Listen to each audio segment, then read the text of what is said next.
Hi friends, ഞാനിന്ന് കടലയോ തേങ്ങയോ ഒന്നും അരച്ച് ചേർക്കാതെ തന്നെ നമ്മൾ സാധാരണ ഉണ്ടാക്കുന്ന കടലക്കറിയിൽ നിന്ന് ഡിഫറെൻ്റ് ആയിട്ട് നല്ല ടേസ്റ്റിൽ തിക്ക് ഗ്രേവിയോട് കൂടിയിട്ടുള്ള കടലക്കറിയുടെ റെസിപ്പിയാണ് ഷെയർ ചെയ്യുന്നത്.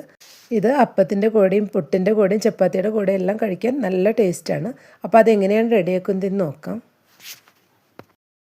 കടലക്കറി ഉണ്ടാക്കാനായിട്ട് 1 കപ്പ് കടല എടുത്തിട്ട് ഓവർനൈറ്റ് ഒന്ന് സോക്ക് ചെയ്ത് വെച്ചതാണ്. ഇത് ആദ്യം നമുക്ക് നന്നായി ഒന്ന് വേവിച്ചെടുക്കണം.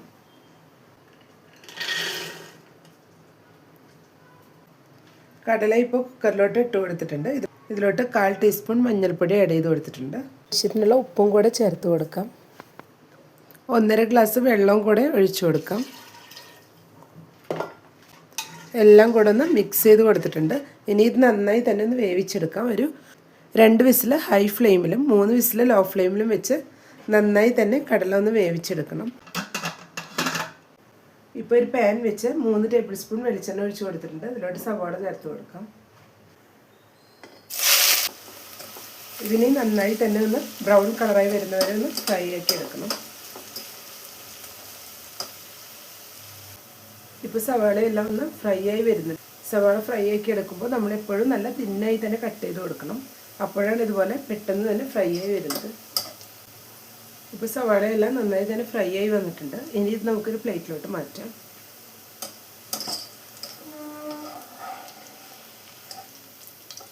ഉള്ളി ഫ്രൈ ചെയ്ത് വെച്ചതിലോട്ട് കുറച്ച് കാഷ്യൂനട്ടും കൂടെ ചേർത്ത് കൊടുക്കുന്നുണ്ട്. ഇനി ഇതെല്ലാം കൂടെ കടല വേവിച്ചതിൽ നിന്ന് അല്പം വെള്ളം കൂടെ മിക്സ് ചെയ്ത് നന്നായി പേസ്റ്റ് പോലെ ഒന്ന് അരച്ചെടുക്കണം. ഇതേ ഓയിലിലോട്ട് ഇനി 1/2 ടീസ്പൂൺ ജിഞ്ചർ ഗാർലിക് പേസ്റ്റ് ചേർത്ത് കൊടുക്കാം. ഒരു തക്കാളി മിക്സിയിലിട്ടൊന്ന് അരച്ച് വെച്ചതാണ്, അതും കൂടെ ചേർത്ത് കൊടുക്കാം. ഇതെല്ലാം കൂടെ ഒന്ന് റോസ് സ്മെല്ല് മാറുന്ന വരെ ഒന്ന് വഴറ്റി കൊടുക്കാം. തക്കാളി ഇതുപോലെ ഒന്ന് ജസ്റ്റ് ഒന്ന് അരച്ച് ചേർക്കുമ്പോൾ നമുക്ക് കറിക്ക് നല്ല തിക്നെസ് ലഭിക്കും. ഇപ്പോൾ തക്കാളിയുടെ റോസ് സ്മെല്ലെല്ലാം ഒന്ന് മാറി വന്നിട്ടുണ്ട്. ഇതിലോട്ട് ഇനി പൊടികളും കൂടെ ചേർത്ത് കൊടുക്കാം. 2 ടേബിൾ സ്പൂൺ മല്ലിപ്പൊടി ചേർത്ത് കൊടുക്കാം.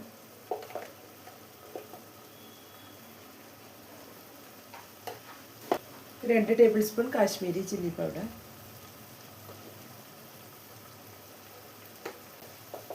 1 ടേബിൾ സ്പൂൺ മുളക് പൊടി. മുളക് പൊടിയെല്ലാം ചേർത്ത് കൊടുക്കുമ്പോൾ നമുക്ക് എരിവിനനുസരിച്ച് കൂട്ടിയും കുറച്ച് എടുക്കാവുന്നതാണ്. 1/2 ടീസ്പൂൺ ചിക്കൻ മസാല പൗഡർ. ഇതെല്ലാം ചേർത്ത് റോസ് സ്മെല്ലൊന്ന് മാറി വരുന്നവരെ മിക്സ് ചെയ്ത് കൊടുക്കാം.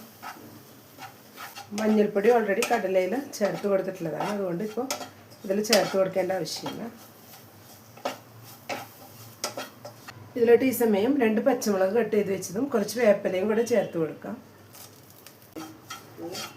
ഇപ്പം എല്ലാം കൂടെ ഒന്ന് മിക്സ് ചെയ്ത് കൊടുത്തിട്ടുണ്ട്. ഇതിലേക്ക് ഇനി സവാള ഫ്രൈ ചെയ്തതും കാഷ്യൂനട്ടും കൂടെ അരച്ച് വെച്ച പേസ്റ്റും കൂടെ ചേർത്ത് കൊടുക്കാം.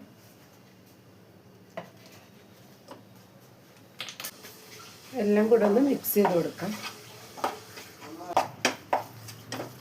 വീഡിയോ കണ്ടുകൊണ്ടിരിക്കുമ്പോൾ ഇഷ്ടപ്പെടുകയാണെങ്കിൽ ലൈക്ക് ചെയ്യാനും ഷെയർ ചെയ്യാനും സബ്സ്ക്രൈബ് ചെയ്യാനും മറക്കരുത്. കൂടെ തന്നെ സബ്സ്ക്രൈബ് ബട്ടൻ്റെ തൊട്ടടുത്തുള്ള ബെല്ലൈക്കൺ ഒന്ന് പ്രസ് ചെയ്ത ശേഷം അതിലുള്ള ഓൾ എന്നുള്ള ഓപ്ഷൻ ഒന്ന് എനേബിൾ ചെയ്ത് കൊടുക്കണേ.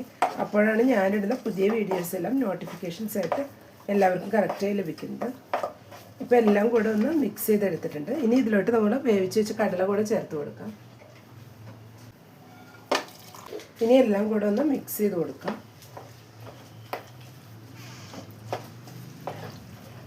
സവാളയും തക്കാളിയും എല്ലാം അരച്ച് ചേർത്തുകൊണ്ട് തന്നെ കറി നല്ല തിക്നെസ് ആയിട്ടാണ് ഇരിക്കുന്നത്. അപ്പോൾ എല്ലാം കൂടെ നന്നായി തന്നെ മിക്സ് ചെയ്ത് കൊടുത്തിട്ടുണ്ട്.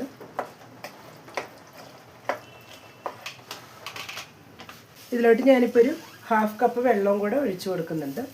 വെള്ളമെല്ലാം നമുക്ക് എത്ര ലൂസ് വേണമോ കറിക്ക് അതിനനുസരിച്ച് ചേർത്ത് കൊടുക്കാം. ഇതിലോട്ട് ഞാനിപ്പോൾ അല്പം കൂടെ ഉപ്പ് ചേർത്ത് കൊടുക്കുന്നുണ്ട്.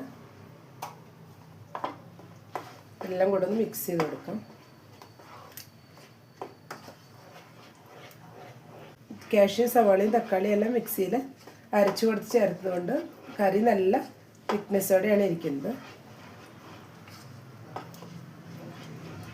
ഇനി നമുക്ക് ഇതൊരു 2 മിനിറ്റ്സ് ഒന്ന് മൂടി വെച്ച് കൊടുക്കാം. അപ്പോഴേക്കും മസാല എല്ലാം കടലയിൽ നന്നായി തന്നെ പിടിച്ചു വരും. ലോ ടു മീഡിയം ഫ്ലെയിമിനുള്ളിൽ വെച്ചിട്ടൊന്ന് മൂടി വെച്ച് കൊടുക്കാം. ഇപ്പോൾ ഒരു 2 മിനിറ്റ്സ് ആയിട്ടുണ്ട്. നമുക്ക് മൂടിയൊന്ന് തുറന്ന് നോക്കാം. ഇപ്പോൾ എല്ലാം കൂടെ മിക്സായി കടലയിലെല്ലാം നന്നായി സെറ്റായി വന്നിട്ടുണ്ട്. ഈ സമയം ഇതിലോട്ട് അല്പം വേപ്പില കൂടെ ചേർത്ത് കൊടുക്കാം. ഇനി എല്ലാം ഒന്ന് മിക്സ് ചെയ്ത ശേഷം നമുക്ക് ഫ്ലെയിം ഓഫ് ചെയ്യാം. കടലക്കറി ഇവിടെ റെഡിയായി വന്നിട്ടുണ്ട്. കടലക്കറി റെഡിയായ ശേഷം ഇപ്പോൾ ഒരു ബൗളിലോട്ട് മാറ്റിയിട്ടുണ്ട്. നല്ല തിക്ക് ഗ്രേവിയോട് കൂടിയിട്ടുള്ള കടലക്കറിയാണ്. അപ്പോൾ എല്ലാവരും ഈ രീതിയിൽ മുൻപ് ട്രൈ ചെയ്ത് നോക്കിയിട്ടില്ലെങ്കിൽ ഒരു തവണയെങ്കിലും ഒന്ന് ട്രൈ ചെയ്ത് നോക്കുക. ഇഷ്ടപ്പെട്ടെങ്കിൽ ലൈക്ക് ചെയ്യാനും സപ്പോർട്ട് ചെയ്യാനും കൂടെ തന്നെ ഫീഡ്ബാക്ക്സ് ഉണ്ടെങ്കിൽ അറിയിക്കാനും മറക്കരുത്. താങ്ക്